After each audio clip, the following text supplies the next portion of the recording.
There are seasons in life when everything around you seems to be changing. People you trusted may walk away. Doors you expected to open may suddenly close. Plans you carefully built may collapse. And for a moment you may wonder, God, where are you? But sometimes the silence is not the absence of God. Sometimes the closed door is protection. Sometimes the delay is preparation. Sometimes the people who leave are making room for the people God has assigned to your next season. If you have been feeling that something deeper is happening in your life, pay attention. There are signs that God's presence is working around you, even when you cannot see it. And understand this clearly. When we say no one can defeat you, it does not mean you will never experience opposition, disappointment, loss, or hardship. It means that opposition does not have the final word over a life surrendered to God. What is meant to break you can become the very thing that builds you. What was meant to delay you can become preparation. What was meant to destroy your confidence can become the beginning of your strength. The Bible reminds us in Romans 8:31, if God is for us, who can be against us? That is not a promise that nobody will ever stand against you. It is a declaration that nobody has greater authority than God over the purpose He has placed within your life. So if you have been walking through a difficult season, listen carefully. There may be more happening than you realize. Sign number 1. God keeps removing people and situations that are not good for your destiny. Sometimes God's protection looks like rejection. You prayed for certain relationships to remain, but they ended. You wanted certain people to understand you, but they misunderstood you. You tried to hold on to situations that felt familiar, only to watch them disappear from your life. And perhaps you cried over those losses, but later you began to understand. Not every person who leaves your life is your enemy. Not every closed door is punishment. Not every goodbye is a tragedy. Sometimes God removes what you would have continued carrying. There are things you would never voluntarily release because you became emotionally attached to them. So life creates separation where your heart could not create it. You may not understand the removal today, but one day you may look back and realize that the thing you thought was breaking your heart was actually protecting your future. Joseph had people betray him. David had people pursue him. Moses experienced rejection. Jesus himself was misunderstood and rejected.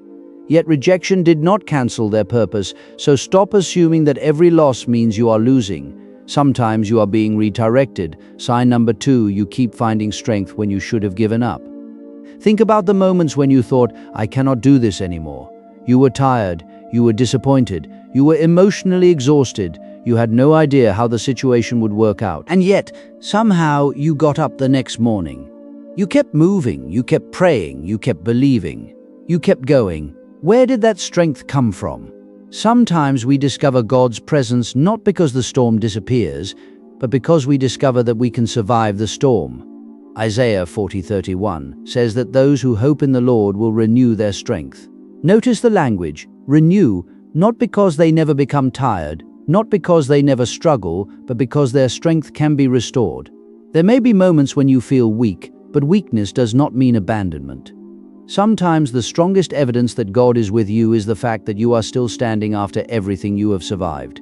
You thought the season would destroy you. Instead, it developed you. You thought you would never recover, yet here you are, still breathing, still dreaming, still praying, still moving forward. That is not nothing. Sign number 3. You develop a deeper peace that circumstances cannot explain. There is a kind of peace that does not make sense to people who only understand peace when everything is going well. You can have unanswered questions and still have peace. You can have uncertainty and still have peace. You can be waiting and still have peace. You can walk through difficulty and still feel something inside you saying, keep going. Philippians 4:7 speaks about the peace of God that surpasses human understanding. That kind of peace does not necessarily come from knowing what tomorrow will bring. It comes from trusting the one who holds tomorrow. And this is important, chosen one. You do not have to know every detail of your future to trust God with your future. You do not need to understand every delay. You do not need to know how every problem will be solved. Sometimes faith simply says, I don't understand this, but I refuse to believe that God has abandoned me. That is faith. Sign number 4. Closed doors begin to make sense later. Have you ever wanted something so badly only to discover later that getting it would have been a mistake? Maybe you wanted a relationship. Maybe you wanted a job. Maybe you wanted to move somewhere. Maybe you wanted a particular opportunity, you prayed for it, you expected it, and then suddenly the door closed at the time it hurt. But later you discovered something you could not have known before. The opportunity wasn't right, the relationship wasn't healthy, the environment wasn't for you, the timing wasn't right, and suddenly the closed door looked different. This is why you must stop judging your life only by what happens today. You have limited vision. God sees what you cannot see. A door closing today may protect you from a problem you would have faced tomorrow, so don't spend your entire life begging God to reopen doors He closed for your protection. Sometimes the answer to your prayer is not yes, sometimes it is not this, and sometimes it is simply, I have something better. Sign number 5. You become increasingly uncomfortable with the person you used to be. One of the clearest signs of spiritual growth is that your old life begins to feel strange. Things you once tolerated begin to disturb your conscience. Conversations you once enjoyed no longer satisfy you. Habits you once defended begin to feel destructive. You start wanting peace more than attention, purpose more than popularity, character more than appearance, truth more than approval. That transformation can be uncomfortable, because growth requires you to leave parts of yourself behind. God's presence does not always make you feel comfortable. Sometimes it challenges you, sometimes it confronts your pride, sometimes it forces you to admit that you were wrong, sometimes it teaches you to apologize. Sometimes it teaches you to forgive, sometimes it teaches you to walk away. And sometimes the greatest miracle is not God changing the people around you. It is God changing you. Sign number 6. You begin to recognize who is genuinely for you. When God is preparing you for another level of life, your discernment often becomes stronger. You begin to notice patterns. You notice who celebrates you only when you are beneath them. You notice who disappears when you succeed. You notice who listens when you speak. You notice who respects your boundaries. You notice who only contacts you when they need something. But be careful. Discernment is not paranoia. You do not need to assume everyone is secretly against you. You do not need to call every disagreement spiritual warfare. Sometimes people simply have different personalities, priorities, and perspectives. True spiritual discernment should make you wiser, not more suspicious. It should help you love people without giving everyone unlimited access to you. You can forgive someone without trusting them again. You can love someone without allowing them to control you. You can wish someone well while continuing in a different direction. And sometimes that is exactly what maturity looks like. Sign number 7. What was meant to destroy you becomes part of your testimony. This may be one of the most powerful signs. You look at your past and realize that pain taught me something, that betrayal strengthened me, that failure humbled me, that disappointment redirected me, that season taught me patience. That rejection taught me independence. That struggle taught me how to pray. The wound did not disappear, but its meaning changed. Joseph's brothers intended harm against him, yet his story eventually became one of survival, leadership, and restoration. This is the mystery of redemption. God can take pieces of your story that looked meaningless and weave them into something greater. That does not mean the painful thing was good. It means God can bring good out of something painful, and that distinction matters. You don't have to pretend the betrayal didn't hurt. You don't have to pretend the loss didn't matter. You don't have to romanticize suffering. You simply refuse to let suffering have the final word. Your past may explain you, but it does not have to define you. Sign number 8. You become less dependent on human approval. There comes a point when you realize that you cannot build your life around everyone's opinion.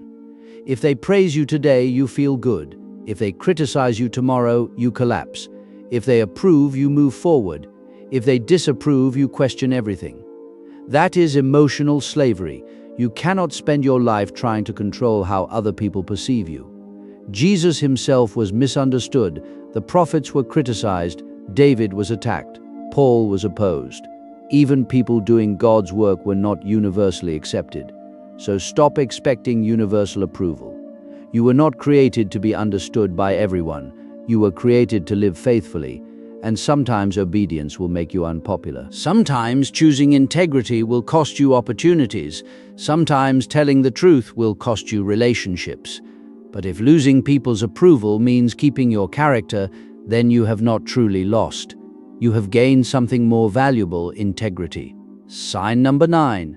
You keep receiving unexpected opportunities after unexpected setbacks. Sometimes one door closes and another opens from a direction you never expected. You thought your story was over. Then something happens. A new opportunity appears. A new person enters your life. A new idea comes. A skill you developed during a difficult season suddenly becomes valuable. A dream you abandoned begins to return. And you realize that your life was not ending. It was changing. This is why you must never become addicted to one specific outcome. God's plan for your life may be bigger than the version you imagined. You may have pictured one road, but perhaps there are 10 roads that can lead you forward. Don't become so obsessed with your plan that you cannot recognize God's direction. Sometimes the blessing does not look like what you prayed for. Sometimes it arrives wearing a completely different face. Sign number 10. You have a growing desire to walk with God rather than simply receive from God. This is perhaps the deepest sign of all at first. Many people come to God because they want something. God, give me this. God, fix that. God, open this door. God, change this person. But eventually something changes. You begin to say, God, change me. Give me wisdom. Give me patience. Teach me to love. Teach me to forgive. Give me courage to do what is right. Help me become the person you created me to be. That is spiritual maturity. You stop treating God like a vending machine. You begin seeking His presence, not merely His presence. And when you reach that place, your definition of victory changes. Victory is no longer simply getting everything you want. Victory becomes becoming who you were created to become. And this is where the title becomes powerful. No one can defeat you when your identity is rooted in God. People can oppose you.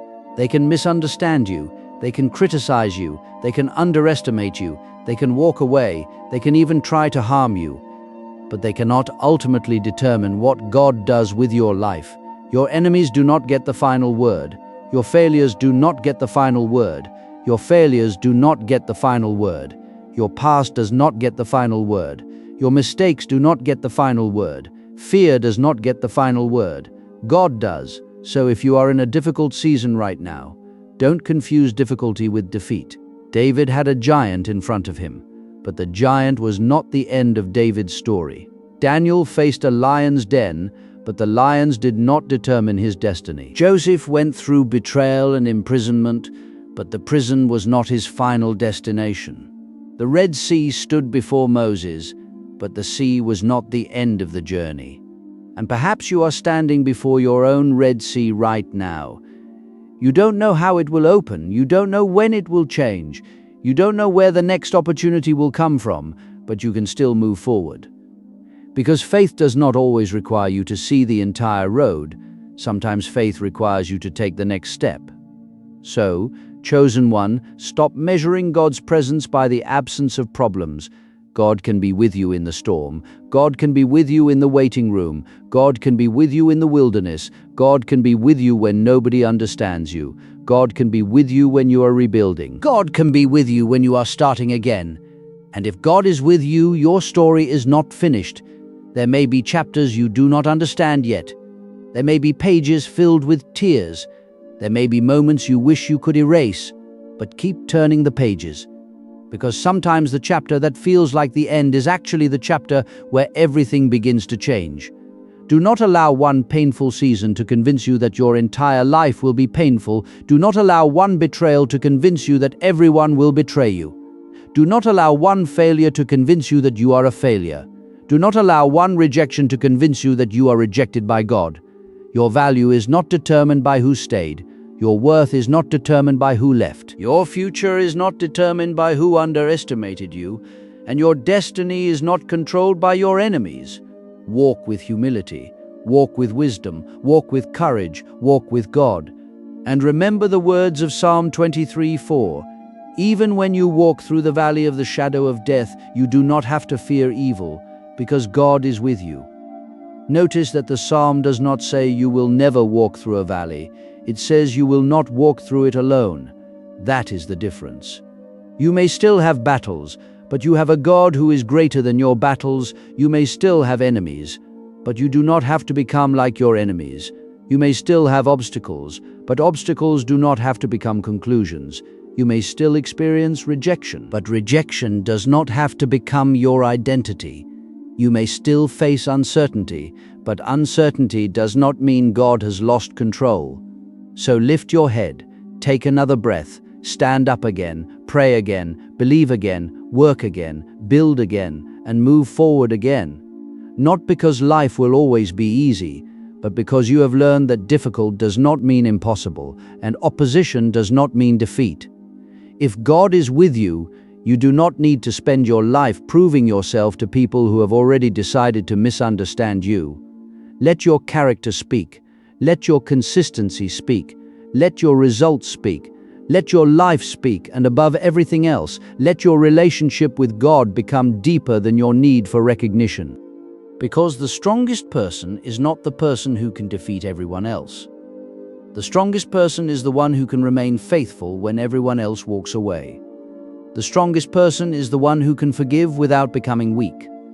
The strongest person is the one who can walk away without hatred. The strongest person is the one who can lose something without losing themselves. The strongest person is the one who can enter a dark season and still believe that light exists. So if you needed a sign today, perhaps this is it. You are still here. You survived what you thought would destroy you. You learned from what once broke you. You are becoming wiser. You are becoming stronger. You are becoming more discerning, and you are beginning to understand that your life is not random. There is still work to do. There are still lessons to learn. There are still people to help. There are still dreams to build. There are still prayers to pray. There are still mountains to climb. Your story is not over, and no human being gets to decide how your story ends. So walk forward, keep your heart clean, keep your hands working, keep your mind focused, keep your faith alive, and when you cannot see the next step, trust God enough to take the step that is in front of you. Because sometimes the greatest evidence that God is with you is not that He removes the battle, it is that He gives you the strength to walk through it without becoming the person the battle wanted you to become. You are not promised a life without storms, but you can become the person who does not drown in them. You are not promised a life without opposition, but you can become the person who refuses to surrender to it. You are not promised that everyone will celebrate you, but you can become the person who no longer needs everyone to. And when God is your foundation, you can stand, you can rebuild, you can begin again, you can rise. Because your circumstances may change, people may change, opportunities may change, seasons may change, but God remains faithful. And if God is with you, then your greatest days may still be ahead. So don't give up now. The story is still being written, and this chapter is not your ending. It is preparation for what comes next. God is with you. Keep walking, keep believing, keep becoming. And remember, what is against you may be strong, but it is never stronger than the God who is for you.